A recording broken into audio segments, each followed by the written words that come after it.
नमस्कार। आज का मुद्दा में आप सभी का स्वागत है। मैं हूं आदित्य नामदेव। कोई भी चुनाव प्रत्याशी नहीं लड़ता बल्कि संगठन लड़ता है। फिर चाहे बात लोकसभा चुनाव की हो, विधानसभा चुनाव की हो, चाहे नगरीय निकाय की हो या पंचायत चुनाव की। छत्तीसगढ़ में नगरीय निकाय और पंचायत चुनाव की तारीखों के ऐलान के साथ भाजपा और कांग्रेस चुनावी तैयारी में जुट गई है। दोनों की तैयारियां यूं तो दिखने में बहुत अच्छी नजर आ रही हैं, लेकिन असली फैसला 15 फरवरी को होना है, जिस दिन नगरीय निकाय के परिणाम जारी है। सवाल अभी से ये उठ रहे हैं कि दोनों संगठनों में आखिरकार अंतर क्या है। पहले रिपोर्ट देख लेते हैं, फिर चर्चा को हम आगे बढ़ाएंगे। बीजेपी की नई टीम, नया संगठन। कांग्रेस में अब तक बदलाव की टेंशन। निकाय चुनाव की महाभारत। संगठन लिखेंगे जीत की इबारत।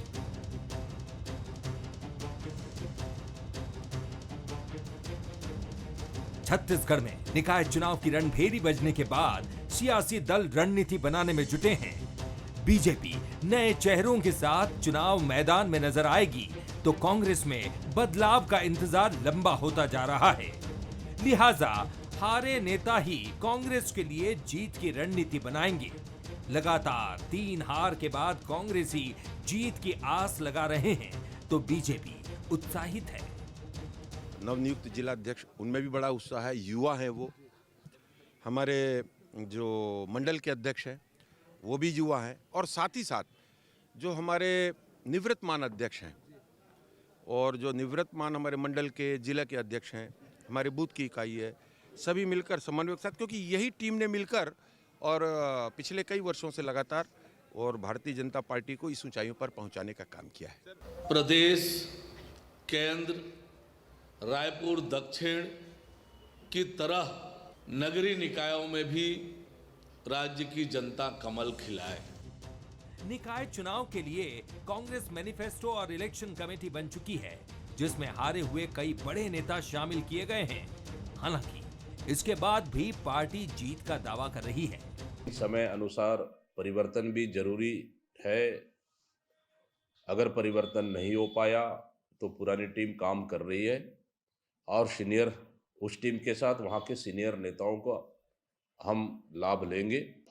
निश्चित रूप से चुनौती हमेशा रहती है, कोई भी चुनाव आसान नहीं रहता, और इस चुनाव को भी चुनौती के रूप में हम लोग कैसे करेंगे, बेहतर से बेहतर परिणाम पार्टी के पक्ष में लाने के लिए पहल करेंगे। कांग्रेस में लंबे समय से बदलाव की सुगबुगाहट चल रही थी, लेकिन उससे पहले बीजेपी ने मंडल स्तर से लेकर प्रदेश नेतृत्व तक बदलाव किए। चुनाव से पहले बीजेपी ने सभी जिलों में बदले चेहरे। नए चेहरों के साथ मैदान में उतरेगी बीजेपी। समितियों में भी नए चेहरों को दी गई जगह। कांग्रेस संगठन में अब तक नहीं हुआ बदलाव। हारे नेताओं के भरोसे मैदान में उतरेगी कांग्रेस। अलग अलग कमेटी में भी हारे नेताओं को जगह। कांग्रेस की मैनिफेस्टो और चुनाव समिति में भी हारे नेता। कांग्रेस अब निकाय चुनाव के बाद संगठन में बदलाव करेगी। पार्टी निकाय चुनाव की वैतरणी पुराने और हारे हुए नेताओं के सहारे पार लगाने की कोशिश में है, तो बीजेपी नए चेहरों के साथ। ऐसे में निकाय टेस्ट में किसका संगठन बेस्ट साबित होगा, ये बड़ा सवाल है।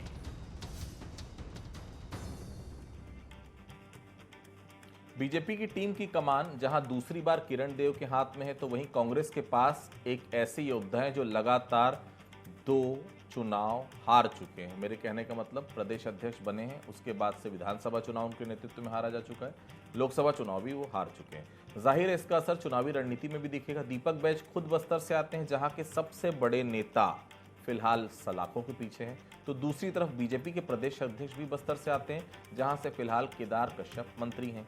जैसा कि दिख रहा है कि चुनावी रणनीतियां भी कांग्रेस की तुलना में बीजेपी की काफी बेहतर नजर आ रही है। एक तरफ कांग्रेस के पास पुराने हार चुके घिसे पिटे चेहरे हैं, तो दूसरी तरफ भाजपा ने अपने सभी 10 निगमों की कमान मंत्रियों और संगठन पदाधिकारियों के हाथ में सौंप दी है। साफ है कि नगरीय निकाय चुनाव में भाजपा और कांग्रेस दोनों के बीच चुनाव के पहले ही तैयारियों में बड़ा फासला हो गया है। तो क्या ये फासला जीत हार की दूरियां भी तय कर देगा? क्या भाजपा को सत्ता में रहने से बढ़त मिलेगी, या फिर निकाय और ग्रामीण क्षेत्रों में कांग्रेस की अपनी पुरानी बढ़त बरकरार रहेगी? चलिए विषय पर लौटते हैं, अपने मेहमानों से तारुफ कराऊंगा। पहले आपको बंसल न्यूज से कुछ सवाल बता दें। पहला सवाल, निकाय और पंचायत के टेस्ट में किसका संगठन बेस्ट साबित होगा? पहला सवाल। दूसरा सवाल, क्या कांग्रेस की पुरानी टीम बीजेपी की नई टीम को टक्कर दे पाएगी? तीसरा सवाल, क्या कांग्रेस के हारे हुए धुरंधर निकाय में जीत की इबारत लिख पाएंगे? 3 सवाल है जो बंसल न्यूज उठा रहा है। मेहमानों से तारुफ करूंगा आपका।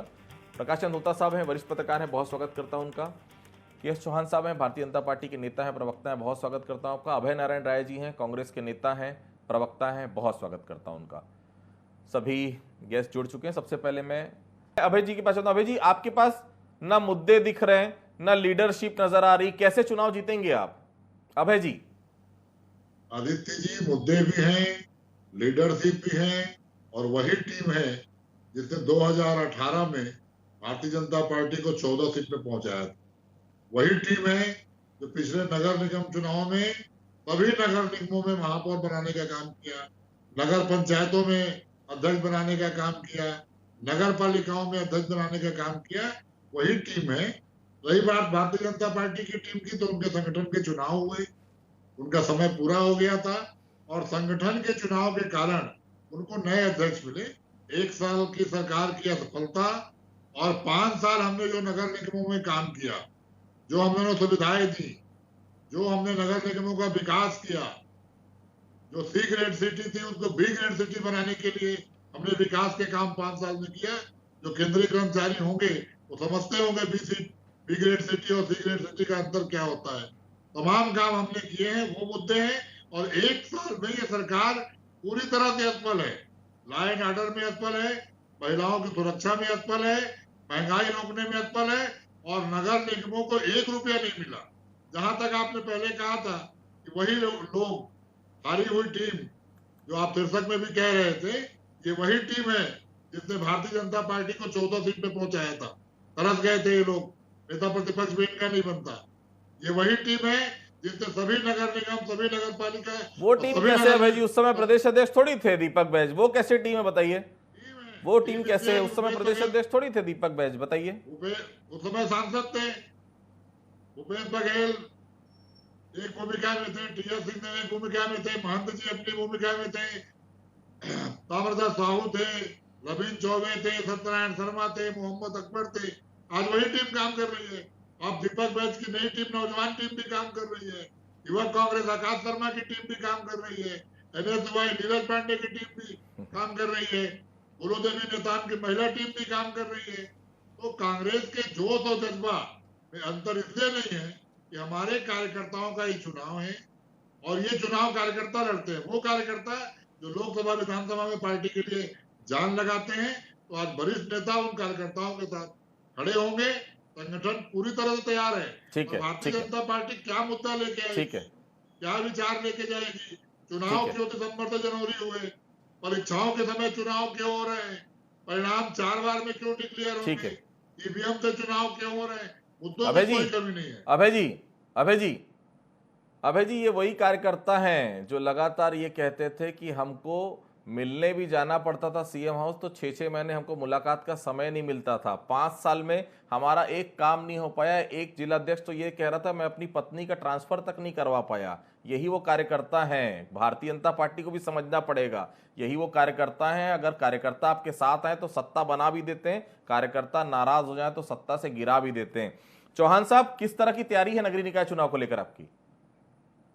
देखिए आदित्य जी, तैयारी एक ही किस्म की होती है, और भारतीय जनता पार्टी सिर्फ और सिर्फ काम पे विश्वास रखती है, और विकास पे विश्वास रखती है, उसी से विश्वास अर्जित करती है, जैसे कि हमने किया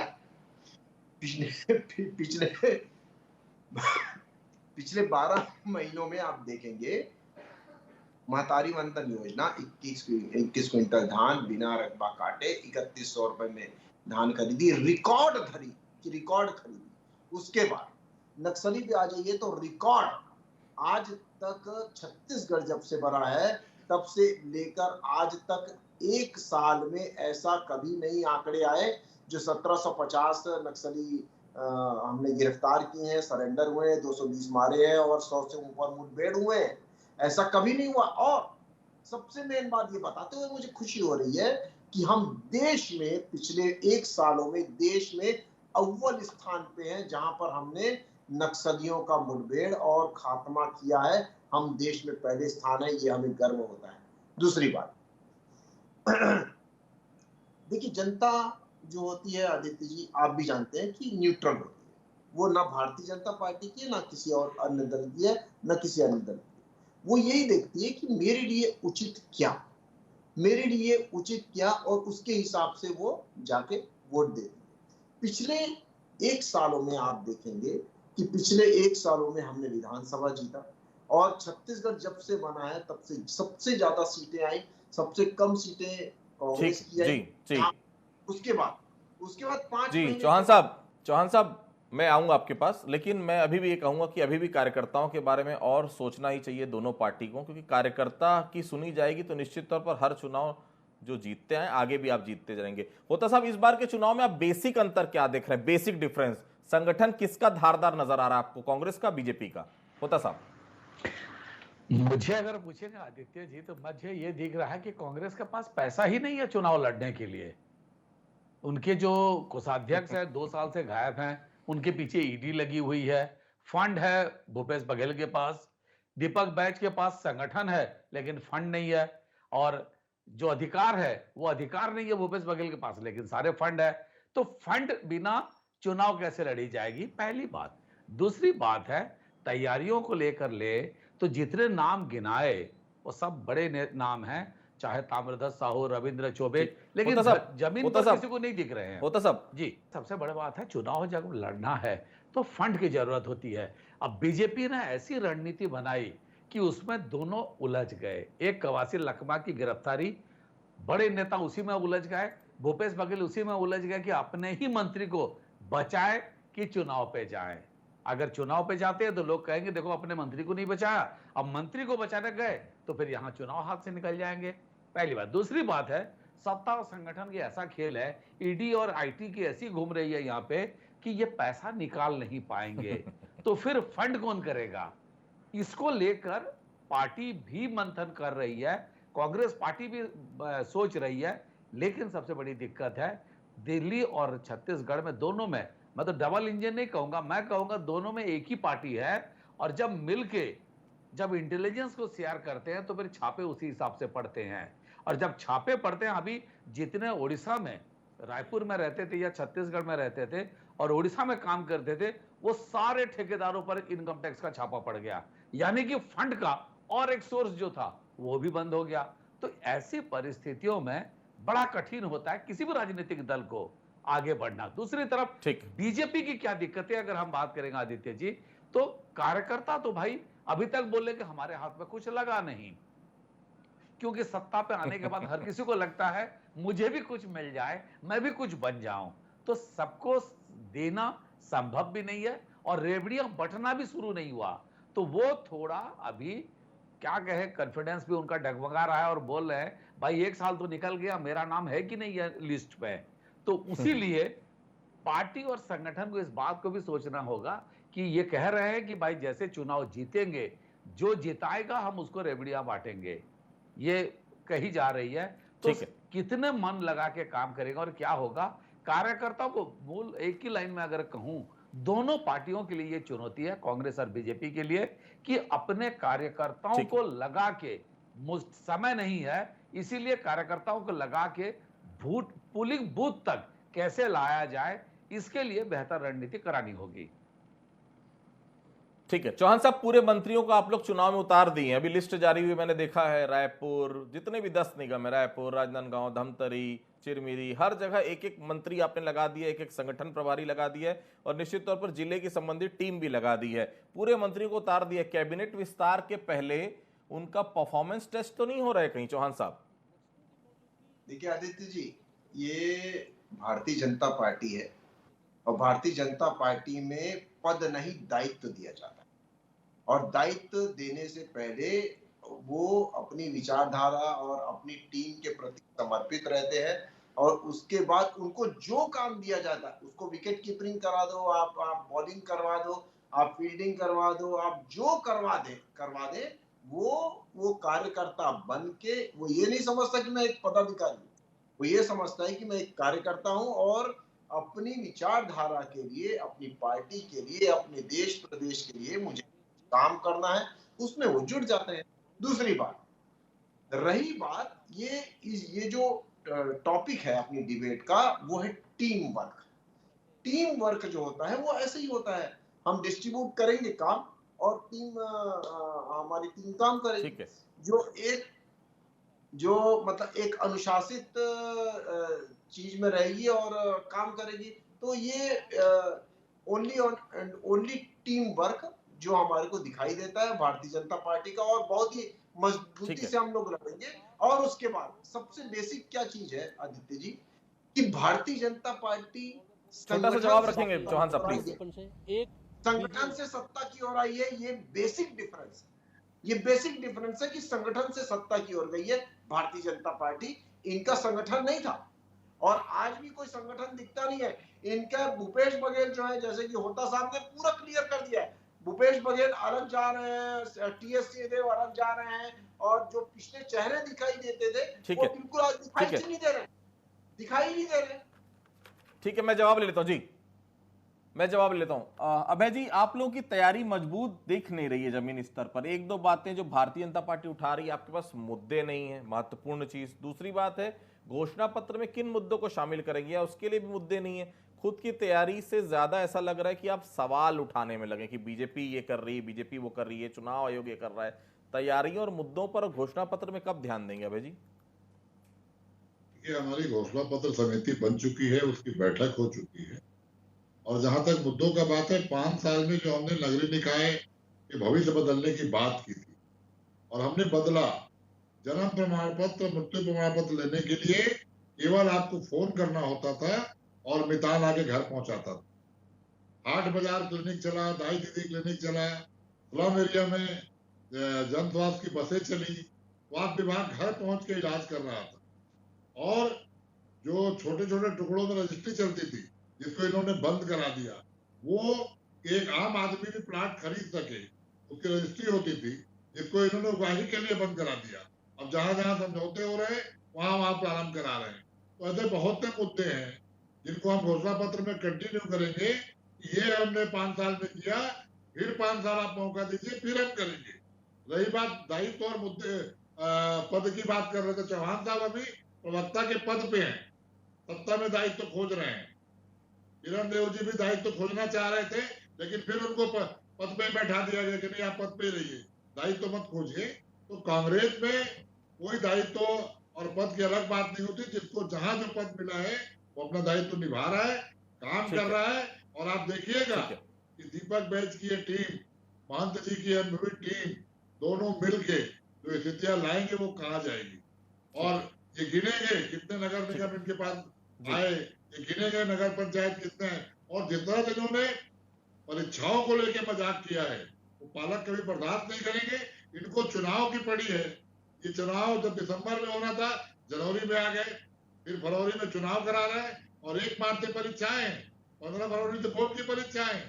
इनको चिंता नहीं है कि इस प्रदेश के जो 10वीं 12वीं के बच्चे हैं उनकी क्या स्थिति होगी।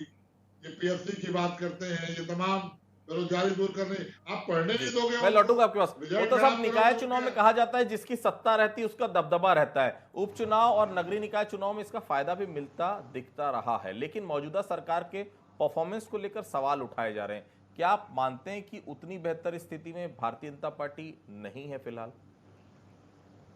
मैं थोड़ा इससे सहमत नहीं हूं। क्या होता है, देखिए, अगर जो चुनाव जो मुद्दे लेकर 5 साल के कामकाज के बाद कांग्रेस पार्टी गई थी, लेकिन आपसी जो मेल जोल है वो इतना खराब रहा, आपसी कोऑर्डिनेशन इतना खराब रहा कांग्रेस का, वो क्या किए नहीं किए वो नहीं दिखा। लोगों के सामने कुछ और नेगेटिव चीजें जो है वो ज्यादा प्रमुखता से दिखी और कांग्रेस पार्टी हार गई। कहीं पे भी कांग्रेस पार्टी को ये मत सोचिए कि वो जीरो पे है। 35 विधायक अभी भी उनके हैं, लेकिन वो 35 100 रुपए हैं क्या, ये बहुत बड़ी बात है। अगर 100 रुपए नहीं है तो दिक्कत होगा। दूसरी तरफ दीपक बैच के लिए बहुत बड़ी चुनौती है कि एक तरफ सत्ता, एक तरफ पावर, एक तरफ अभी अभी सरकार में आई जिसको अभी बदनाम हुआ ही नहीं है, ऐसा कोई काम नहीं किया जिससे आप उसको आलोचना कर सकते हैं। उसके सामने आपके खिलाफ बोलने के लिए बहुत सारी चीजें हैं। कांग्रेस के खिलाफ बोलने के लिए। बहुत सारे लोग नाना कारण से है, और ये भी जैसे टीएस सिंहदेव की बात कर ले, ईश्वर साहू की मुद्दा उठा दे, साहू समाज को उठा दे, या जो चीजें हुई है बाकी लोगों के लिए नजरअंदाज करने की, या आदिवासी हो, या बस्तर में जो बात हुई कि क्रिश्चियन और ट्राइबल की झगड़ा हुआ, उसको ले ले। कई मुद्दे हैं, उसको समाधान तक ले जाते, अगर पिछली सरकार ले जाती तो वाही लूट सकती थी। वो कहीं ना कहीं उस वक्त उनको ये समझ में नहीं आया था, पूरी भूपेश सरकार जो है वो कैसे 5 साल सत्ता में रहे, उसी में उलझ गई।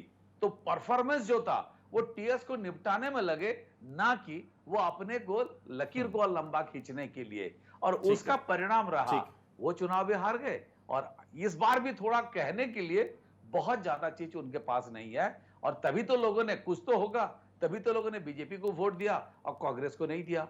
तो वो सुधार अब विपक्ष अभय जी बता नहीं रहे ना, लेकिन अभय जी बता नहीं रहे होता साहब, लेकिन कि दीपक बैज को चुनाव किसने हराया था अभी तक नहीं बता रहे हैं अभय जी ना। शायद डिबेट के बाद बता दें, मैं पूछूंगा उनसे जरूर। चौहान साहब, 10 नगर निगमों में कितने जीतने का दावा आप लोग कर रहे हैं? अब ये मत कहिएगा 10 की 10। ऐसा तो नहीं कि बस्तर और दुर्ग 2 विधायकों को जेल भेजकर आप अपना रास्ता क्लियर कर रहे हैं? कुछ और निगमों में भी इसी प्रकार की तैयारी तो नहीं चल रही? चौहान साहब। आदित्य जी, जनता बहुत समझदार है, वो देखती है कि हमारा हित किसमें है, और आज आप भी देख रहे होंगे कि जनता का हित किसमें है, और जनता बहुत अच्छे से जानती है, और उसके हिसाब से भारतीय जनता पार्टी को अच्छा प्रतिसाद मिलेगा। पिछले 1 साल में आप पूरे आंकड़े देखेंगे तो हम जीत की हैट्रिक लगा चुके हैं, अभी चौका लगाने वाले हैं। दूसरी बात, अभी ये समिति की बात कर रहे थे, तो 7 लोग समिति में हैं आदित्य जी, 7 लोग। पुराने जो दिग्गज चेहरे उन सबको काट दिया गया है, तो ये तो इनकी समिति बनी हुई है, उसमें भूपेश बघेल जी के जितने भी समर्थक थे उनको सबको काट दिया गया, सबको एक को नहीं रखा। 7 लोग हैं, 7 लोग। छोटा सा जवाब रखिए, फिर मैं कमेंट लूंगा जी अभय जी के पास। जी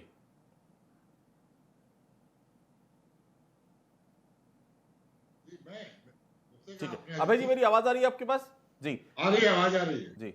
अभय जी, कवासी लखमा और देवेंद्र यादव की गिरफ्तारी कितना नुकसान आपको करेगी मुद्दों के स्तर पर और तैयारियों के स्तर पर? मुद्दा मतलब भ्रष्टाचार का मुद्दा, क्योंकि दोनों अपनी जगहों पर बड़ा नाम है, बड़े नेता थे, दोनों के दोनों भी जेल की सलाखों के पीछे। अभय जी, देखिए, गिरफ्तारी भ्रष्टाचार के मुद्दे पे नहीं है, गिरफ्तारी अत्याचार है।